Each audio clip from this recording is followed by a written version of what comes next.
Hello, Good News Jamaica. My name is Nichole McIntosh, and I just wanted to introduce myself. I'm a nurse leader, blogger, motivational speaker, spoken word artist, poet, and most recently a fellow of the Royal Society of Arts. I was born in Jamaica, in Montego Bay, and raised in Westmoreland. So I'm a Jamaican girl, a country girl. I've been described as warm-hearted, and yes, that's true. I have a warm heart. I'm determined. I'm compassionate. I have moral courage. Yeah, I'll challenge. I'm quiet, and unassuming in other situations. But you see, when I need to find my voice, it will be found. I'm a descendant of Maroons. Yeah, determined Maroons. I'm proud of my Maroon heritage. My dad, who is a retired head teacher, has been telling me more and more stories recently, and I feel privileged and honored to hear about my ancestors. They really were resilient and dogged, and this comes out in all aspects of our life, because we know it's going to be tough, so we are prepared. I'm passionate. And I am proud to be an ambassador of Team Jamaica on a global stage. I'm a music connoisseur. I'm talking Alton Ellis, Dennis Brown, Toots and the Maytals, man. You see, some Peter Tosh, I am who I am. Yeah. So I'm a connoisseur. Call myself DJ Nick when I am sharing my posts. Depends on my mood. So, yeah, a bit of personal history to set the context. I am married. I've been married for 22 years, and I'm a mother of two. I have a son who is 13. His name is Tyrese, and I have a daughter, Tamia, who is 7 years old. We live in East London. We've lived here for many, many years. I immigrated to the UK in June 1996. And after that, I trained to be a nurse. So I qualified in the year 2000. So I have about 20 years experience under my belt. And I've been working in the National Health Service, the NHS, since then. So my nursing career has been a fascinating hill and gully ride, roller coaster, up and down journey of personal and professional development. I've been academically successful, but I paused there because I have to say that it's only the grace of God that has kept me, and that all I have achieved is because of God. So I give God all the glory, and I know I'm just the vessel. I've worked in a range of exciting and demanding senior nurse roles. I've worked as a matron, head of nursing, up to assistant director of nursing. So, I know a thing or two about excelling and breaking glass ceiling as a first generation immigrant. Currently, I'm on a secondment, so a little pause, and I'm working with the clinical commissioning group. I am working as head of quality, so I'm looking at healthcare from the other side, where we commission the services from the providers, which are the hospitals and the GPs, the general practitioners, the doctors. So yes, it's a hill and gully ride, up and down. But sometimes, you have to pause as a person, and it doesn't matter what you do, we are people. So I too have my health challenges, and in the early part of 2018, I had started experiencing symptoms of pain and numbness, tingling in my hands and my toes, my extremities, and it escalated quite scaringly quick. So we had to do tests, and after tests at hospitals, I was diagnosed with a very little understood condition called erythromelalgia. It's otherwise known as man on fire disease. So as you can imagine, man on fire means, say, it hot, it hurt. So the fire is real in my hands. But you see, sometimes, God works in some mysterious ways, because I have a fire in my belly, So my fire in my belly that has been carrying me and making me go through and excel against a lot of fighting, a lot of bad mind, a lot of issues. That is what I've used to cope with the fire in my hands. So God, don't make mistake. You know what I mean? So you use whatever you have been given in a way for good. It is not easy, because you go through a phase of why me, boy, I don't need this pain now. But God give you that pain, to make you empathize, to make you understand, and to humble you. Yeah. The pain is out of this world, but I have a high pain threshold anyway. I've had large babies in natural childbirth. So as a maroon, pain wasn't anything new. But nerve pain, oh gosh, man. Nerve pain is the worst kind of pain. So, had a wobble, but I caught myself. I'm back on track. I'm learning to manage the pain and not let the pain manage me, which is important for people who are suffering from chronic illnesses. There is a psychological impact of a chronic illness that is not well understood, especially when the chronic illness is invisible. Back in the day, they would have said this person is crazy because they're saying the hand is burning and they can't feel any heat. But if the heat is there, it's in the small fibers of the nerves. So now, with the advancement of medicine, people understand that, it is real and it has to be taken seriously. And there's a psychological, emotional aspect to it of coping. So it takes a while for you to accept that, I have a condition. It just means you're going to live life differently. It doesn't mean your life has stopped. And it's important that you come to that realization, because it's like a light bulb moment when you come to that, to say, actually, I have diabetes, or I have high blood pressure. But guess what? That just means I need to live a little differently. So how am I going to do that? And you carry on. So don't let things like that set you off.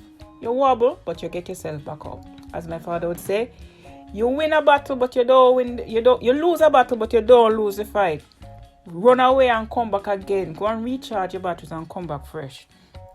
Oh yes, as I was saying, I've excelled academically.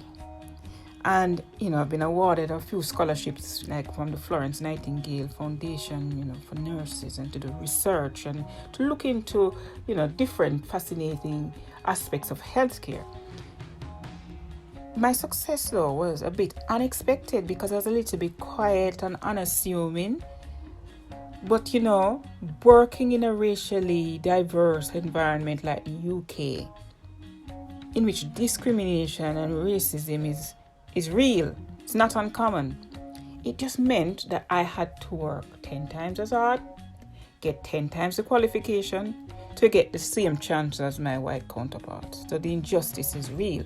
So even then, it was an uphill struggle because I was so quiet that there was a disconnect, that people don't understand that somebody who is quiet can be so determined and that they can't be put in a box, because, as Yassa Safara reminded me recently, the box ain't real.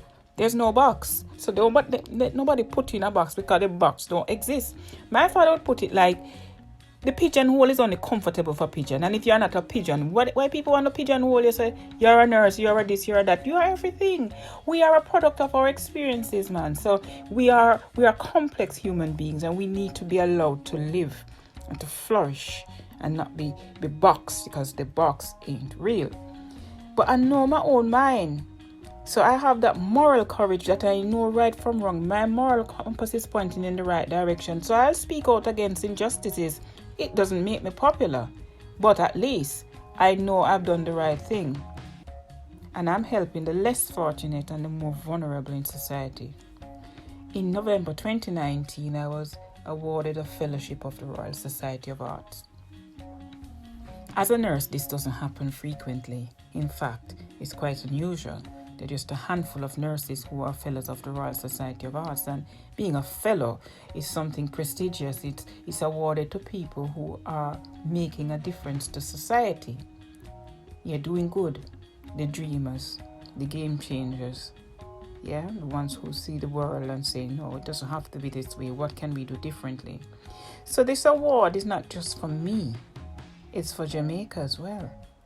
And it's for us to use it as a platform, to use my influence to uplift, inspire, and instigate lasting positive change for others. So it's not just about me. Oh yeah, look at me. No, actually, it's about what we're going to use it for. And there is access to funds that you can use to come up with innovative ideas, to test things out, to use resources of the Royal Society of Arts. So the opportunities are endless. And as I have been blessed, I want to bless others. I want to make the world a better place, and the way I'm going to do that is to think about my current situation. So where am I now? What am I going to be doing? I'm all about giving back. Life is precious. So I am thinking locally, nationally, internationally to bless others like I've been blessed. Need to have more fun, man. Need to have a better work-life balance. You can't work so and just die. You need to have some fun and live some life. Live your best life. Humbly, but live your best life. Using my social media presence, using my voice for the upliftment of humanity. Yeah? So, other aims is just to be more open-minded to new opportunities. Who knows what I'll be doing? I could be working in artificial intelligence using robots and other means of artificial intelligence to help with healthcare. You just don't know. So you need to be ready, in a state of readiness to accept and to optimize opportunities that come your way. So in summary, who am I? I'm Nichole McIntosh, nurse leader, blogger, motivational speaker, fellow of the Royal Society of Arts, among other things. We're complex people, mother of two, married for 22 years, morally courageous. I am passionate about being an international ambassador for Team Jamaica. So, what do I represent? I represent compassion, joy, hope, fairness, love, respect, unity. I practice the healing arts by using poetry and other art forms to improve and promote better health and well-being. I use my life as inspiration for others so that they can believe in themselves and achieve their full potential. I'm a first-generation immigrant in the United Kingdom. Yeah? I am the Windrush generation of my generation. It's not easy. We arrived here in 1996. I was young and I was a determined 21-year-old. Yeah? So it's not easy, but you know what? We use all our experiences to be better, not bitter. So why no? What's going on? Well, the time is always right to do what's good. And if we must keep moving, we have to run. We have to run with the thing. We have to, if we can't run, as Martin Luther said, walk. And if you can't walk, crawl, but keep moving, man. Keep moving. Keep doing something. Make some progress. Nelson Mandela said, and it's a poignant thing. It's something that we must really remember. There's no joy to be found in settling for a life that is less than the one you're capable of living. I'll repeat that for anyone who missed it. There is no joy to be found in settling for a life that is less than the one you're capable of living. Live your best life. And when bad mind people take set on you, remember this. People no stone mango tree when it nah bear. So if they're stoning you, it's because you bear some nice juicy mango and them not like it. So keep bearing them. Keep going, man. When they stone you, get ready for stoning. But it's because your mango tree bear fruit. Remember that. Life's most crucial question is, what are you doing to help others? Now, when Martin Luther King said that, he could have been thinking of so many different questions, the movement, the human rights movement of those times. Life's most crucial question is, what are you doing to help others? Whatever you have, whatever skills and talents, harness them and use them for the upliftment. Humanity over vanity 100% of the time. Love and hate could never be friends. When Dennis Brown sings that song, it make you know that no matter what you go through, choose love. How are we going to change the world? Well, one way we can do that, is to educate ourselves, because education is the tool that we can use to full effect to change this world. And the healing arts, as a medical practitioner, I cannot say enough about the importance of us sharing the healing arts to improve health and well-being, whether it be poetry, whether it be music, whether it be any form of the spoken word, the healing arts to improve health and well-being. Now, we will learn about each other as I continue this journey with Good News Jamaica. I'm buzzing, as you can tell. I'm so happy and blessed that I am in a position where I can be using my experiences to share with others. And if it helps one person, that's a blessing. If it helps 10 people, that's 10 blessings. So just spread the word. Let people know to come and follow, because we're going to be sharing along the way as we trod on using my maroon mindset. We're going to be sharing experiences, sharing the journey, different aspects of the past, but more focusing on the present and where we're going. And then looking at the next steps as we trod on. So walk with me, and let's share together. Let me know what you think and share your comments and stuff. Let's have a conversation. Yeah, let's have a conversation. So this has been my first post. Look out for some more. It's Good News Jamaica. It's all about positivity. It's all about sharing positive news, upliftment about Jamaica and Jamaicans around the world. So until next time, you've been listening to Nichole McIntosh. I'm in the UK. Hope to be in Jamaica really soon. Until next time, speak to you. Bye.